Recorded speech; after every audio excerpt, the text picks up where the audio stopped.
Today, I'm thrilled to take you on a journey to uncover some fascinating brain chemistry. And through the lens of new technology, we will together explore how our emotions are encoded in brain chemistry and how the brain chemistry can be modified by drugs. I will share you a story first. So my friend Michelle Andrew is a psychologist. And in the middle of the pandemic, we actually turned her garage into a learning center. As you can see, it's a robotic camp to enrich our boys and their friends. So at each gathering, before we start to build, Michelle would pull out this chart and to check in everyone's internal feeling, our emotions, or our cognitive state. So this thoughtful practice turned out to be instrumental to the success of our camp, as it highlights the importance of our internal state, how our feelings in maintaining our focus, making us to make wise decisions and to perform a really good task. So tonight, as you just experienced this wonderful music, the last notes of the music may still linger in your ear. I trust that the power of music already elevated you to this very happy state. Although I really like this thoughtful practice, my perspective as a neuroscientist compels me to think a bit deeper. So our brains, with the billions of neurons interconnected, and operate at a remarkable speed for information processing, suggesting a little bit of complexity beyond this chart. You agree?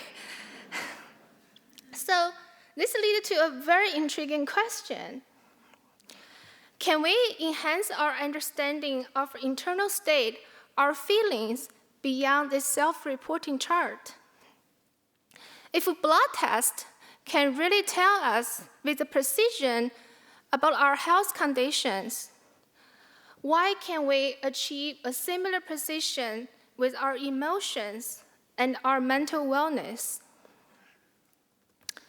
So the neurons connected to each other at the point known as the synapse. You can see that gap between the two neurons, we call it the synapse. So that synapse, they also talk to each other through chemical signalings. The neurons synthesize and release the chemical signaling to allow the message can be passed from one cell to the other. So our brains contains a very diverse type of those chemicals. Among them, two molecules called dopamine and serotonin are the most important ones to modulating influence neuronal communication or our brain activity.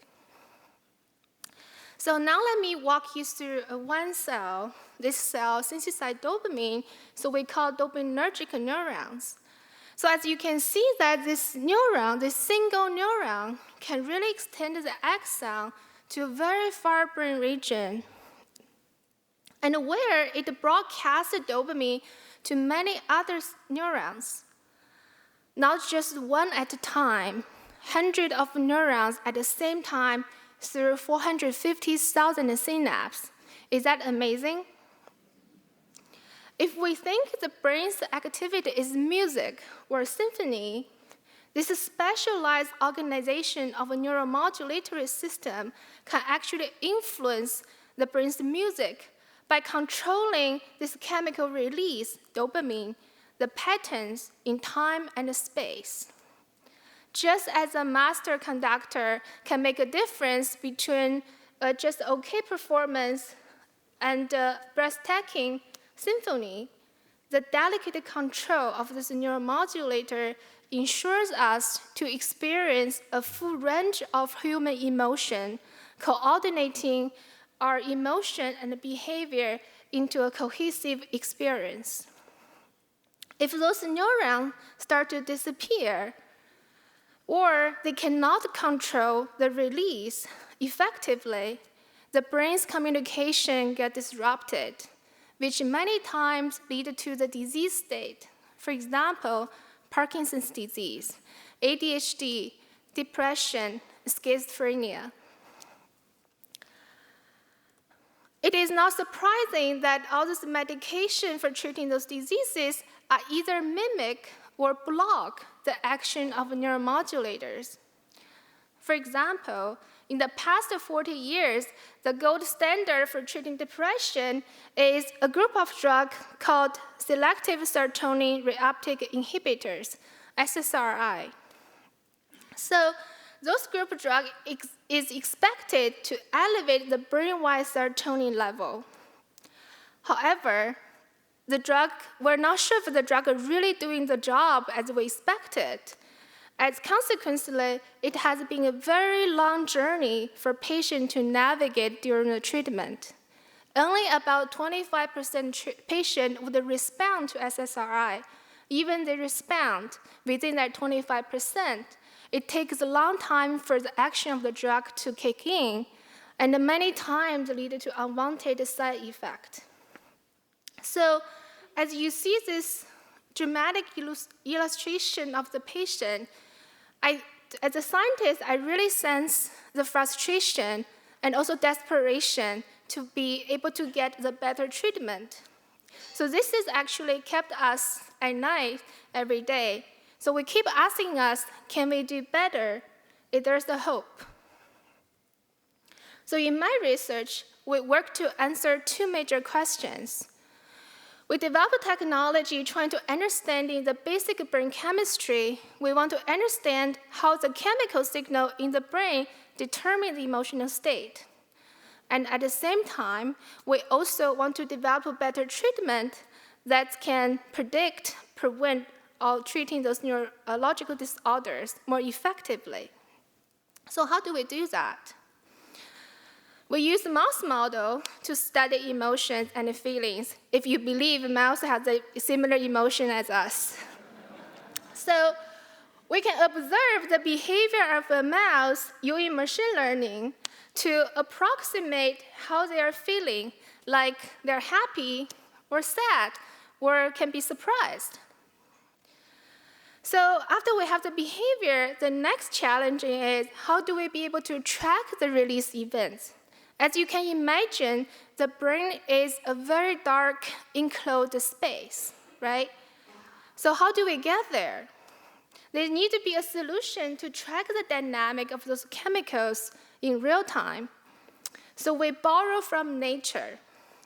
So we want to make a protein which is called a sensor, right? Then they can track this so we can visualize with a microscope. So the first protein we'll borrow from nature is called the green fluorescence protein from jellyfish. If you go to any of the aquarium, in the tank, you see the jellyfish glowing in the dark. That's this protein. We also call GFP.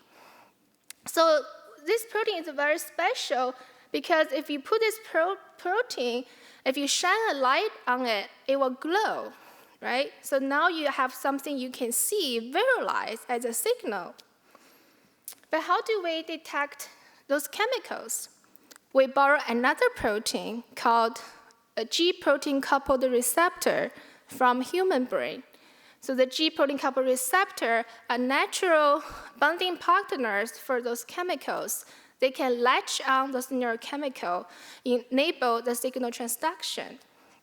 So indeed, 1/3 of FDA-approved drugs targeting G protein coupled receptors. So if we can put those two proteins together with some magic trick, and we can give this protein a new function, which means the protein can track the release of neuromodulator or even drugs targeting to GPCR through this intensity change. The more the chemical released, the brighter the sensor is. So as you can imagine that to give a new function to a synthetic protein may not be easy. It takes nature about a billion of years to do that, right? That's called evolution.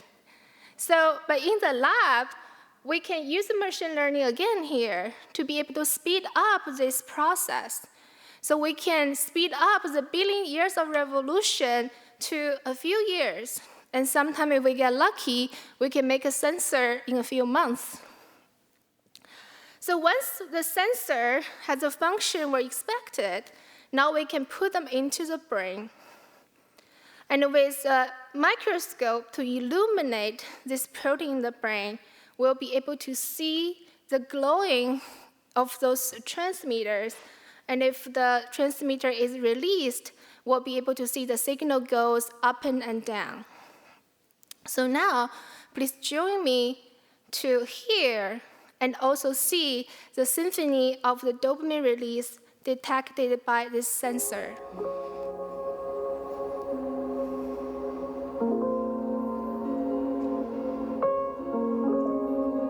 So this is the resting state, right? The dopamine is working in the background really hard and to give you that resting sensation.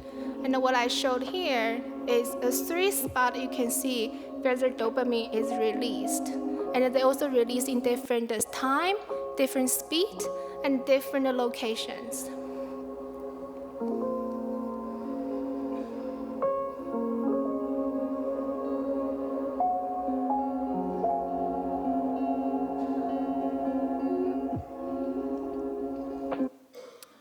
Okay, so now what about the dopamine can be modified by drugs?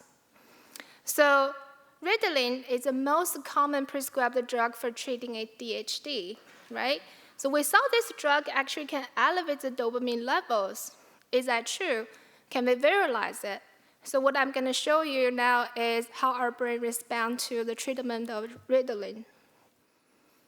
So on the left is the brain without any drug. On the right is the brain with Ritalin. So as you can see that the drug dramatically increases the amount of dopamine that's released. And what even dramatic is that the dopamine just persists and generates a long-lasting effect on the brain, right?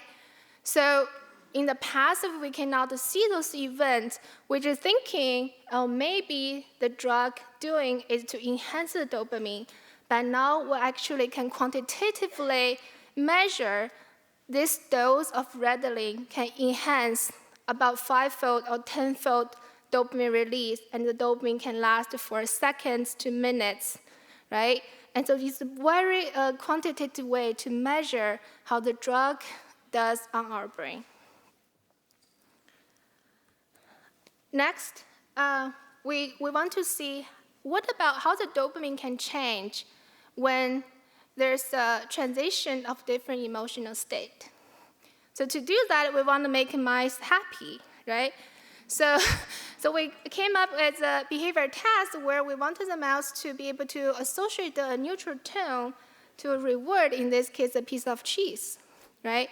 So the mouse sees the cheese and eat the cheese, and he will feel happy, and the dopamine will go up. Okay, now I would invite you to really enjoy listening some dance of a dopamine molecule triggered by a happy state. So as you can see, the mouse enters into a trail. You see the dopamine when the mouse consumes the cheese, how much dopamine is released. Another trail starts. You may also notice that dopamine level still goes down, and eventually the dopamine becomes a prediction signal. So happy state. So if we take all those data, we look at initial how the dopamine release, you can see dopamine responds a little bit to the tone, also to the reward. But as the animal learn to associate those two together, the dopamine become a prediction. So when the mouse hears a tone, and the mouse will expect, oh, I'm going to get the reward, right? So dopamine is modulate our learning and the prediction, so we can predict something good going to happen. So this is actually in line with our traditional understanding of a dopamine. But the question is, does dopamine also predict unpleasant stimuli? We can do the experiment. So this case, instead of give a reward, we give animal an unpleasant stimulation, right? So you can see the dopamine actually has a very high level of release, respond to this unpleasant stimuli. And when animals start to learn to associate those two together, it could be the same tone as the reward signal. The dopamine signals start to shift and to only encode the tone. And even we take this unpleasant signal stimulus away, whenever we play that tone, there will be a very high level dopamine released. So this actually, with this sensor, now we really learned that the dopamine system is really complicated. It's just not a simply happy molecule or a sad molecule. It is actually a molecule that really can modulate how the brain learns. And it's a learning signal that can predict the both good stimulus or something that's bad gonna happen. So with that said, the brain have different regions. When we did this recording, the reward signal and also the unpleasant signal can happen in different brain. The dopamine may release differently. So that's why this really motivates us to be able to look at the brain-wide dopamine release when the animal perform a very complicated behavior task in which it can involve all kinds of range of emotional state changes. And you can think about from this recording, we're gonna generate tons of data set, right? So this large data set tend to be very useful because from there, we can use machine learning to extract really useful information and to develop computation modeling to really understand how the dopamine modulate the emotional transitions, where the brain transition from the different state. So now I'm gonna switch gears a little bit. I talked to you about how we can now better understand dopamine signaling related to our emotion. Can we actually do better to develop better therapy? So this goes to the second topic, we're really interesting to study. Can we do better? So again, to remind you, the SSRI for depression treatment has been a really long journey for a patient to navigate. Only 25% patient would respond, but even the respond, it takes about a long time, sometimes can be months for the action to kick in. So in the past 10 years, psychedelic, as you may recognize, for example, the mushrooms, has been really revisited because it holds a great promise for faster relieving actions for depression.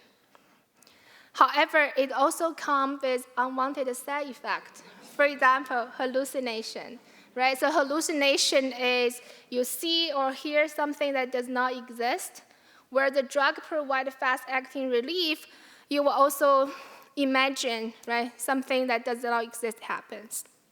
So the question is, can we develop drugs that's similar to the action of psychedelic, right? Provide fasting relief, but without a hallucinogenic effect. Is that possible?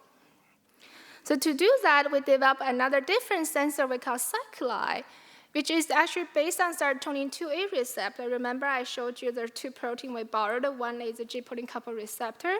So serotonin 2A receptor is also G-protein coupled receptor. And this receptor is actually the target of all of those psychedelic. If you take psychedelic, that's where they go.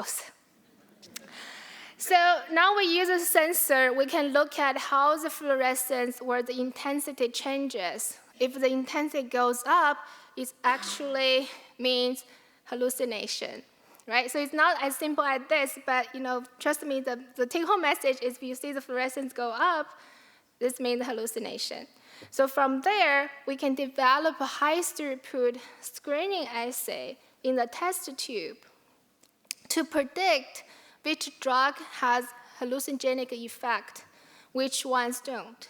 So here we can say from all the screening, we find one drug which is actually an analog of a psychedelic 5-methoxy-DMT.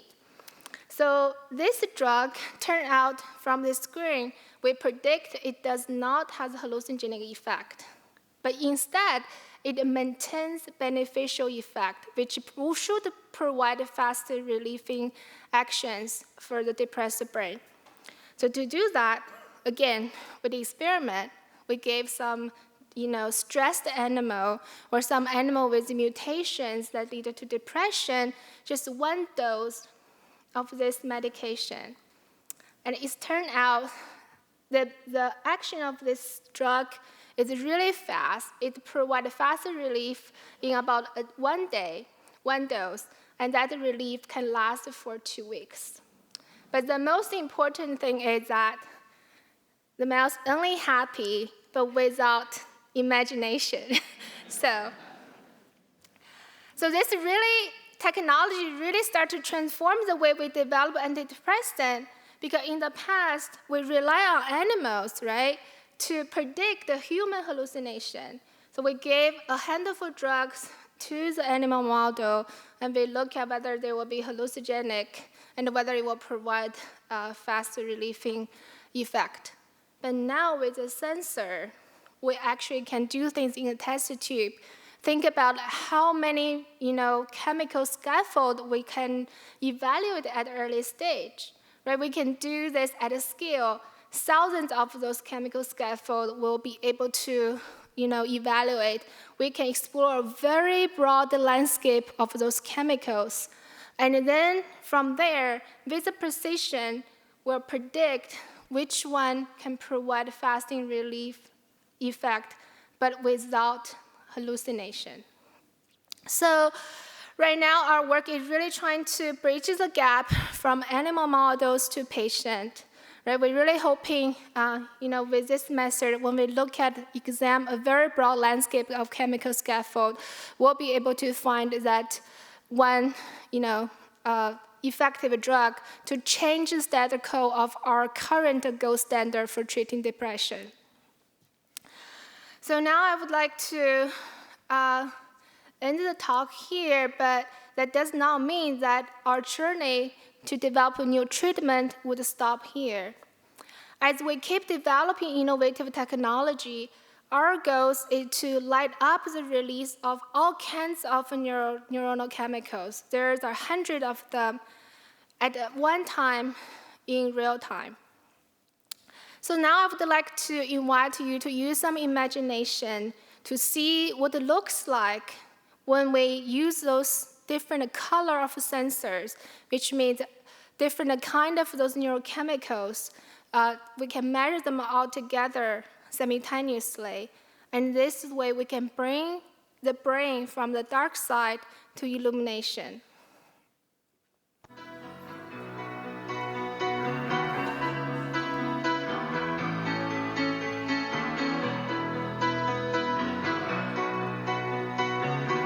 Don't stop believing.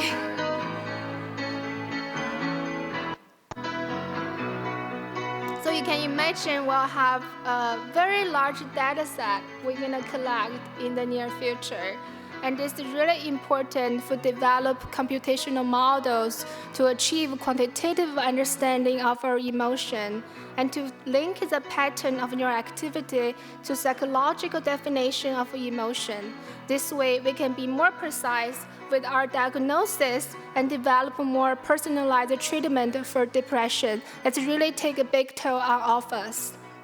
So with that, I would like to thank all of you for tonight.